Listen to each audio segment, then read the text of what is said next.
Namandab, namandab, namandab.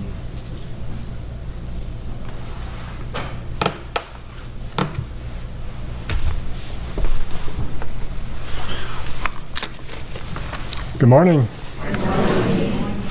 Please join me in Gasho. In the Hymns of the Pure Land Masters, Shinran writes, I cannot perceive the light that grasps me, yet the great compassion, without tiring, illumines me always. Namo Amida Butsu. Namo Amida Butsu. Namadam. So I'd like to start with a story of compassion. And this is a story that's from the Kuchi Vikara Vatu Sutra, which is a story of Shakyamuni Buddha. And in this story, Shakyamuni is visiting one of his monasteries. And he's inspecting the monastery, actually, so it's kind of like doing an audit. You know, how many people have been in an audit, right? So he was inspecting this monastery, and he was going from room to room, checking it out. And in one of the rooms, he found a very sick monk. In fact, the name of the sutra is The Monk with Dysentery. So this monk was in his bed, very ill, unable to move. And so the Buddha asked him, what's going on here? Don't you have an attendant? And the monk said, no. So the Buddha turned to Ananda, his assistant, and said, go get some water. And so Ananda did so. He went, got water, and Shakyamuni Buddha and Ananda cleaned up the monk, and also his clothing, and also his bedding, so that he could once again be comfortable, so he could be on the road to recovery. So anyway, afterwards, Shakyamuni gathered up all of the monks. And this is kind of like, after you have an audit, there's like an audit review, right, where the auditor's there and you all have to gather together to hear the results, right? This is kind of like, I think the monks knew they were in a little bit of trouble, right? So anyway, the sutra reads, Shakyamuni Buddha collects the monks together, and he asks them, he goes, is there a sick monk amongst you? And they said, oh yes, Blessed One, there is. And what is his sickness? He has dysentery, O Blessed One. Does he have an attendant? No, O Blessed One. Then why don't the monks attend to him? And so they must not have had a great answer for him. They said, he doesn't do anything for the monks, that's why we don't attend to him. And so his response to that, Shakyamuni Buddha's response to that was, monks, you have no mother, you have no father. Who might tend to you? If you don't tend to one another, who then will tend to you? Whoever should tend to me should attend to the sick. And another way of putting that, another translation will read, that he who tends to the sick tends to the Buddha. And so this is a story of compassion.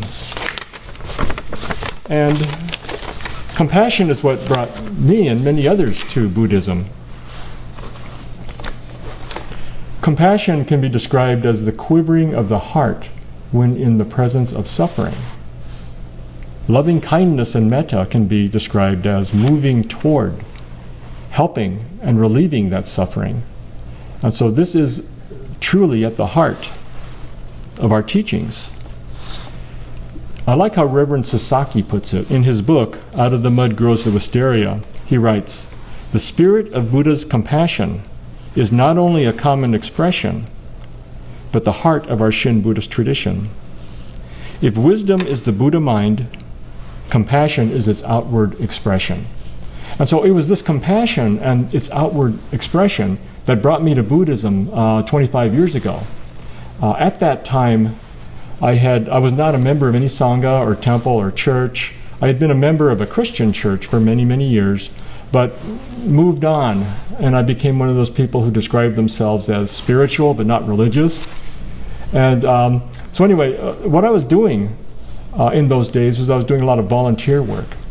And I was doing volunteer work with the Living Well Project here in San Francisco, which is now known as the API Wellness Center. And it's an HIV AIDS organization.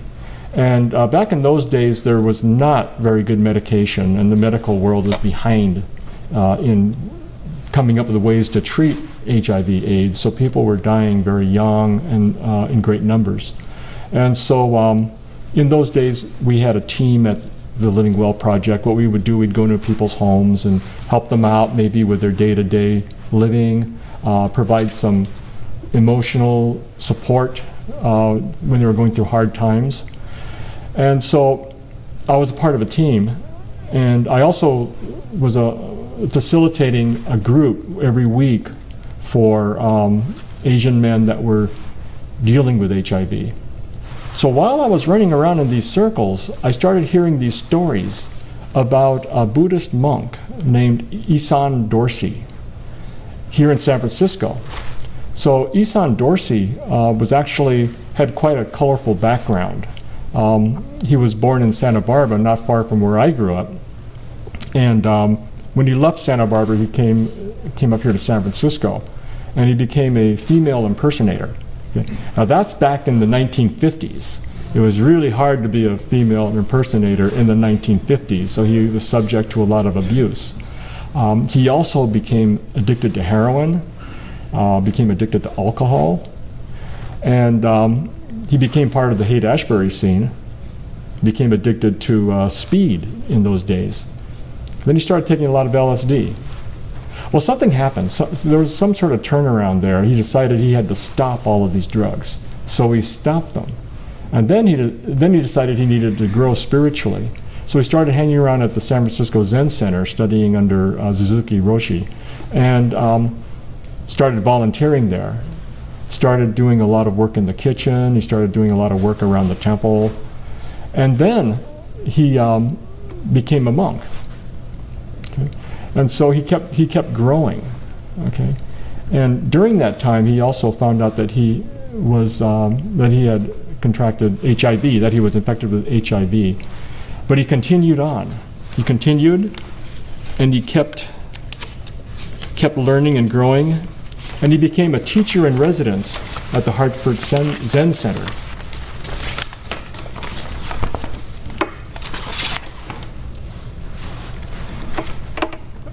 Now, during these times, he found that he was starting to lead a lot of funeral services for a lot of young people that were dying. And when they started to have a situation where there was not enough care, he started bringing people into the Hartford Zen Center and letting them live there the last 6 months of their lives. And so the people that were living in that center, if I understand right, moved out as he was bringing people in. And he said, this is just the right thing to do. Okay? And so he started this hospice that eventually became the Maitri AIDS Hospice here in San Francisco. He would eventually pass away from complications of AIDS, but he left this tremendous legacy. So anyway, when I heard this story, I thought to myself, I've got to check Buddhism out. There's something here. There's something here that I want to know more about. And so I did. So it was compassion that brought me here. The passion of Buddhism, the compassion of Buddhism that brought me here. And what kept me here, though, was Buddha nature. And so about 2 weeks ago, Reverend Sasaki was here talking about Buddha nature. And let me write what he wrote about it. Let's see.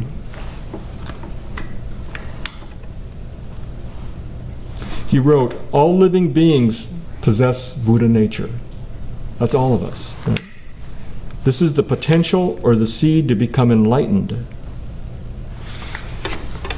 And he said that, Reverend Sasaki said during her service, that we don't talk enough about Buddha nature. And I agree that we should talk more about it. So Buddha nature is great compassion. And Shinran talks about it in the Kyogyo Shinsho when he writes, great love and great compassion are called Buddha nature. Why? Because great love and great compassion always accompany the Bodhisattva, just as shadows accompany things. All sentient beings will, without fail, ultimately realize great love and great compassion. Therefore, it is taught all sentient beings are possessed of Buddha nature. Great joy and great even-mindedness are none other than Buddha nature. Buddha nature is Tathagata. So when I was hanging out now with a new crowd, Buddhists, right, I really could feel the compassion, and I could feel the Buddha nature in their lives.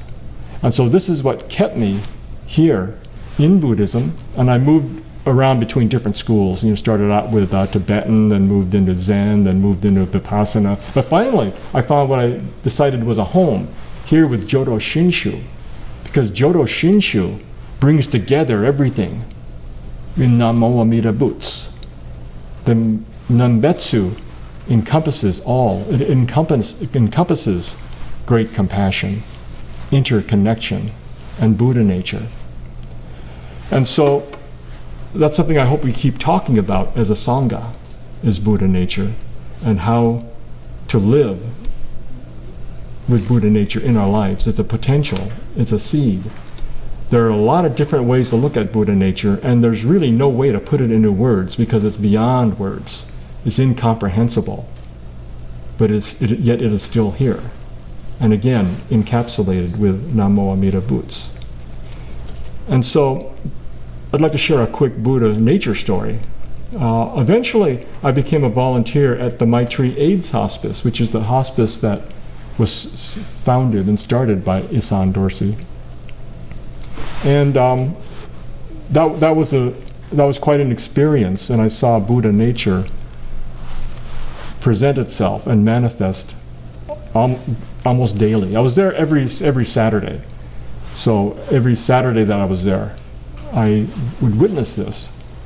And just to share a quick story, there was a woman there that I was working with named Tammy. Okay. What I would do is I would work with one or two of the patients for as long as they were alive, and then I would take on new ones as they passed. And so there was this woman I was working with named Tammy, who was an African-American woman, and she was in her 20s. And at first I didn't realize that Tammy was biologically male. Okay.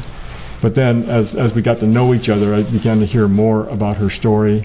And she had lived, like Isan, she lived a very hard life. We used to sit around watching cooking shows. That's what she liked to do. So I would go, and all she wanted was someone to watch cooking shows with her. One day I asked her, I said, "You must know how to cook real well." And she said, "No, I don't cook at all. I just like to watch the shows." And when I think back on it, I think the reason that she was cooking or watching these cooking shows was because she really wanted, deep down in her heart, someone to cook for. That when I thought of that, it began to make more sense. But anyway, one day she said that she wanted to go to Macy's to get makeup, and so she asked me if I would take her, and I said sure. But really deep down inside I was a little hesitant because she was in a wheelchair, so I'd have to push her in a wheelchair through a really crowded part of town because there was Macy's and Union Square and there were all these people. But I said, well, let's do it. So we went to Macy's, and I believe at that time it was in the basement. That's what my memory. This is 25 years ago, but I think 25 years ago Macy's had their cosmetics department in the basement. And so we went down there, and I rolled her in. And I was getting a little nervous because she actually didn't look too good. And I think when I rolled her in, the cosmeticians would know right away, they would know that she was biologically male, and they would also know that she was very sick, and because she didn't look too good. I rolled her in, and there were several cosmeticians that were trying to sell their cosmetics. And when they saw her, what they did is each of them, they started passing her around between them, making her up. And afterwards, after about 20 minutes, she looked great. And she was looking in the mirror, and she was beaming. Right? And so, in a sense, it's like Buddha nature just beaming out. But even more than that, the cosmeticians that made her up, they were beaming. Right? It was their compassion shining through, their Buddha nature shining through. And so that's something I will always remember. And so Tammy died 3 weeks later, but I'm so happy that she had this support and that she was able to experience Buddha nature toward the end of her life.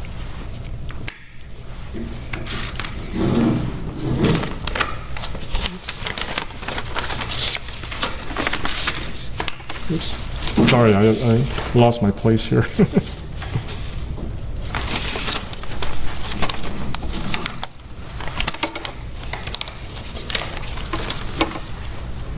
So this was truly the Dharma at work. Okay, I was witnessing Buddha nature. To go back to the original, to the line that we read in the very beginning, the line from Shinran, he wrote, "I cannot perceive the light that grasps me, yet the great compassion, without tiring, illumines me always." So that word illumines means to light up. And so I think with Buddha nature, we can light up. So I think all of us, as we move forward in our lives, if we can keep Buddha nature in mind, and if we can remember that if we can light up this world, we can really change things. And right now the world so seriously needs changing. I'd like to conclude by reading something that I wrote for the Light of Dharma. And it's about this service, the Shotsuki Hoyo service, because the spirit of what brings everyone together here is that same spirit that leads people to volunteer in hospice or to volunteer in any sort of endeavor that relieves suffering. Every time I attend a Shotsuki Hoyo service, I find that I am very moved. The service takes on many meanings depending on the participant. For many of us, it's a time of remembering those who have passed on before us and, in a very real way, reconnecting with them. Although they may not be here physically, their presence remains with us in a very real way because we carry them in our hearts. The service reminds us to look beyond our human manifestations, to consider that we are far more than this human body. We are part of something much larger. Each and every one of us possesses Buddha nature, so we are interconnected and part of something, and part of the fabric of the universe. So we can set aside our differences in the spirit of compassion, and in doing so, we have a taste of oneness.